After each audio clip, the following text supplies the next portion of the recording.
Hello, listeners. Before we get started, we want to thank our new sponsor, Answer One, for its support of this show. Their virtual reception service is available 24 hours a day, 7 days a week to handle inbound calls, schedule appointments, and even respond to emails. Check them out at answerone.com/podcast for a special offer. And now, on to the show.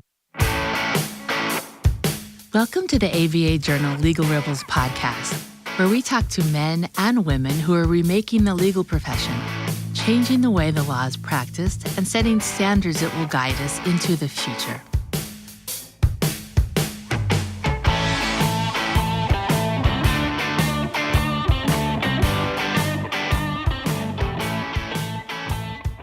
Hi, I'm Stephanie Francis Ward, the senior writer of the ABA Journal. Today I'm speaking with Amy Porter, the founder and CEO of LawPay, which is a payment service for attorneys. Welcome to the show, Amy. Hi, thank you. Thank you for having me. I wanted to back up a tiny bit. So LawPay came from your business, Finnoppe. Can you tell me how you got the idea for Finnoppe and how that led you to LawPay? Great question, and I get that question quite a bit. I always joke that we have an identity crisis. People tend not to get Finnoppe and LawPay confused, and the reality is they are the same company. Finnoppe we started that as a payment technology company back in 2005, and it was originally, I founded the company to work specifically with associations, professional trade associations, and nonprofits who at that time in the mid-2000s were going online for the first time for member dues, conference registration. They wanted to do donations to a lawyer PAC account or a young lawyers group that needed separate funding for things like that. And so started working with a lot of the bar associations and helping them with payments and how to manage payments through their bar website and through some of their member management programs. Out of that, having lots of conversations with some of the different bar staff, we started talking about, is this something that our members, that our law firms could use for their clients? And LawPay really evolved out of conversations with multiple bar associations about the needs that lawyers have in their practice. They were facing the same challenges. How do we go online for the first time? How do we make payment an efficient process? How do we manage this new technology? And so LawPay was created specifically for lawyers and for law firms to accept payments. And how did you know that there was a need for something like this in the nonprofit world? Did you work in nonprofits before you started your own businesses? I didn't. I started right out of school in the mid-'90s working in the payment business with traditional payments, so doing credit card processing, point-of-sale systems for restaurants and dry cleaners, just kind of very generic payments. And from that, learning the industry, and then I started working with a local company in Austin called Finnoppe, and they specifically built software to help associations manage their business. So they were an association management system, but they didn't have payments built into their system. And so they were really struggling, and they asked me to come in and consult with them and figure out, how do we add payments? How do we build payments into our software and into our solution? And that's where Finnoppe started. I really kind of walked them through that, and they still kind of struggled. We're still quite not sure how to put all these pieces of the puzzle together. And so I came in and built that system for them. And it really, Finnoppe started as a separate company, but primarily partnered with Finnoppe originally to help their associations. They had about 4,000 professional trade associations across the country with online dues and conference registrations for the first time. Okay. And this is going to sound like a crazy question if I'm not correct, but someone told me at some point you had sold cheerleading uniforms online. Is that correct? And I was wondering if that played in with your business development. Well, not exactly. Through college and right after college, I worked for a company called Varsity, and I sold cheerleading uniforms. Varsity is a public company. Varsity is a sporting good. Yes, of course. I'm familiar with your stuff. That's right. Yep. And I was a cheerleader at the University of Texas, and so that was kind of, when I first graduated and went out looking for a job, that seemed the most obvious choice for me. Yeah. It's what I know. I have been a cheerleader my whole life, so I'll go sell cheerleading uniforms. But I did learn a lot from Varsity about business. They have such a unique model, and actually, it's funny you bring them up because I look back on Varsity and still am very close with a lot of that management team. It's some of the things they do about their business, about how they brand themselves, just the quality of product, in everything that they do at a corporate level. I think that even early on in my company, I emulated a lot of what Varsity did with their branding and building a quality product. And I'm curious, were there any other similarities or things you learned from working with athletes and college athletes and high school athletes and all those, that community that you've taken with selling a product to attorneys? Gosh, good question. I'm sure there are so many similarities. I sometimes joke, attorneys are competitive. They like to win. I mean, that's kind of the nature of what they do. And that certainly applies to athletes and sports as well. And we talk about that a lot here, and we talk about the culture of LawPay and kind of our brand and what we represent. And we talk about we're competitive in the fact that we want to do a good job, but we're not aggressive. We're confident, but we're not arrogant. We're really this brand of friendly professionals. We really are very hands-on and very cognizant of the client experience. And I think a lot of that translates from sports, from athletics. We have a lot of former college athletes that work here. And there tends to be a direct correlation in that personality to the same type of people that are successful in this business. Very interesting. We're going to take a quick break. And when we come back, we are going to talk about starting an ancillary legal services businesses that attorneys can and will pay for. We'll be right back. Is your firm experiencing missed calls, empty voicemail boxes, and potential clients you'll never hear from again? Enter Answer One Virtual Receptionists. They're more than just an answering service. Answer One's available 24/7. They can even schedule appointments, respond to emails, integrate with Clio, and much more. Answer One helps make sure your clients have the experience they deserve. Give them a call at 800-ANSWER1 or visit them at answer1.com/podcast for a special offer. And we're back. I'm Stephanie Francis Ward.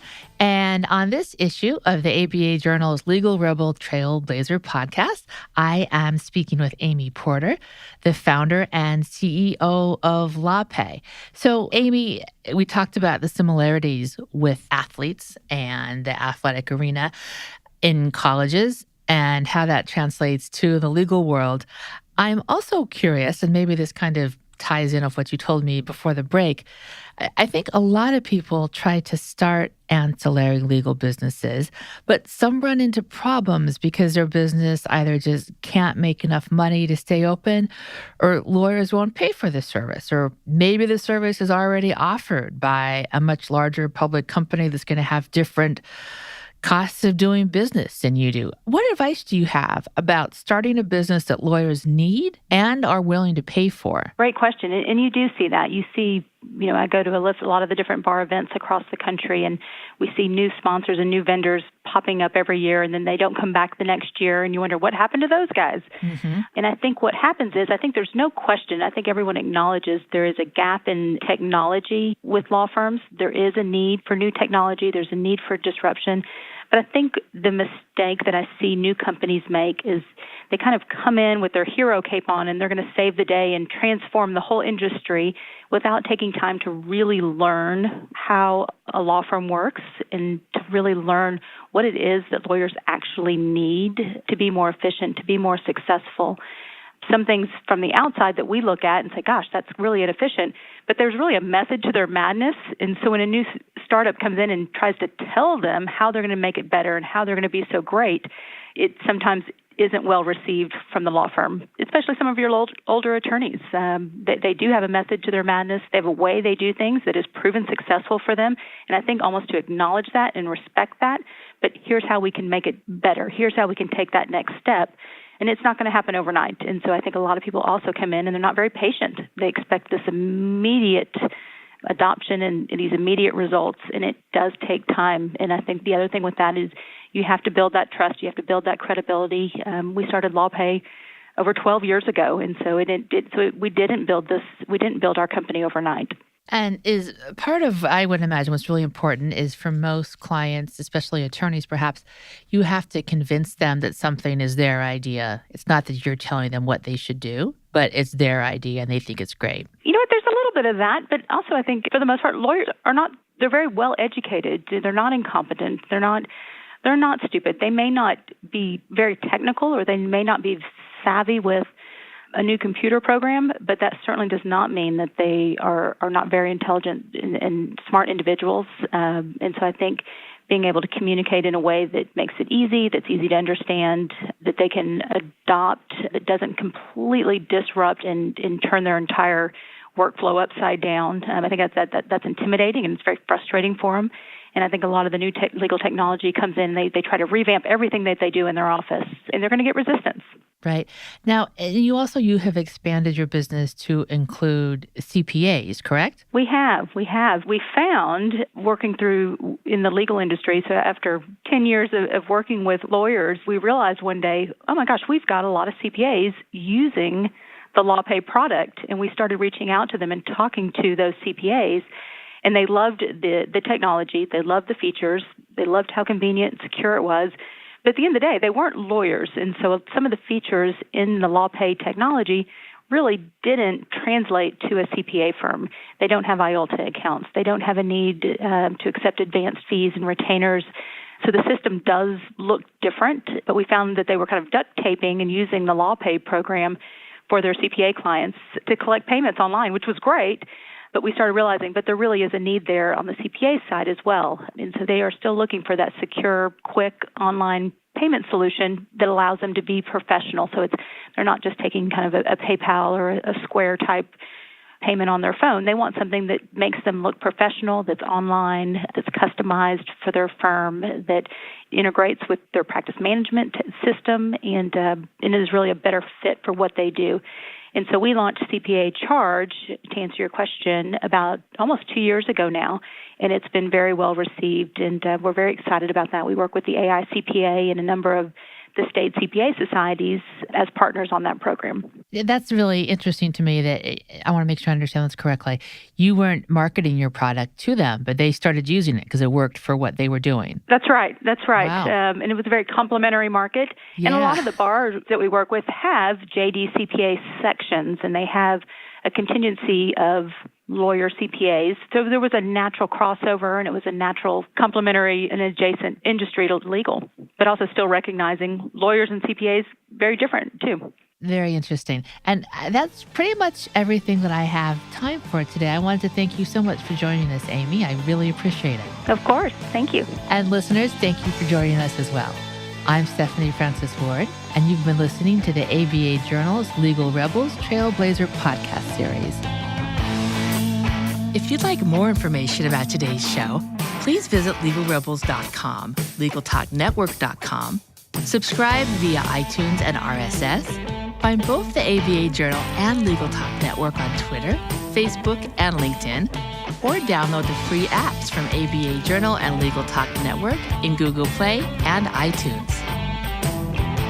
The views expressed by the participants of this program are their own and do not represent the views of, nor are they endorsed by, Legal Talk Network, its officers, directors, employees, agents, representatives, shareholders, and subsidiaries.